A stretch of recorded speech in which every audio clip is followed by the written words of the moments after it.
Abderrahmane Sissako s'est investi sans réserve dans le projet Le Temps Presse. Il s'y est lancé par devoir citoyen, avec la volonté de mettre son art au service d'une cause et de populations en souffrance. Déjà le fait que je savais que les EDM sont un programme qui est très mal connu, parce que c'était en 2000 et que très peu de gens le savaient, sauf les ONG, des gens qui s'intéressent un peu, disons, à l'Afrique ou à d'autres pays qui ont besoin.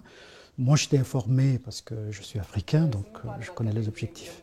Donc mon sentiment était qu'il était grand temps, en fait, d'en parler. Et donc, c'était une bonne chose. Je pense que le cinéma joue un rôle très important, l'image en général. Donc, traiter les EDM par une fiction, confiée à des réalisateurs qui ont peut-être une certaine sensibilité, je pense que c'était le meilleur moyen de sensibiliser. Donc, de ne pas aller...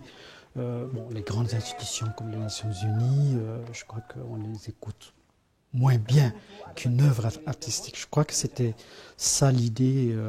Cette idée était une très bonne chose. C'est sur la pauvreté qu'a travaillé le réalisateur mauritanien qui trouve le vecteur du net particulièrement adapté pour véhiculer les informations contenues dans le projet global Le Temps Presse. Donc moi, personnellement, je trouvais que c'est une très bonne chose parce qu'il faut dire qu'Internet aussi est habité par les jeunes. Donc c'est les jeunes qu'on peut vraiment sensibiliser sur ces questions-là. Ils ne sont pas vraiment informés sur ça, mais je crois que c'est un support extraordinaire. Il y a un peu tout sur Internet, mais le fait que, ça je le sais à travers les producteurs, qu'il y a plus de 2 millions de gens qui sont venus sur le site et qui savent ce que c'est, je crois que cette campagne faite par juste une production de cinéma est quand même un grand succès. Parce que la réalité est que l'Afrique change et bouge aussi. Ça, surtout les jeunes sont très connectés, vont sur Internet, à défaut, je dirais, de voyager plus facilement que les autres. Donc les gens, Internet devient une fenêtre possible, accessible.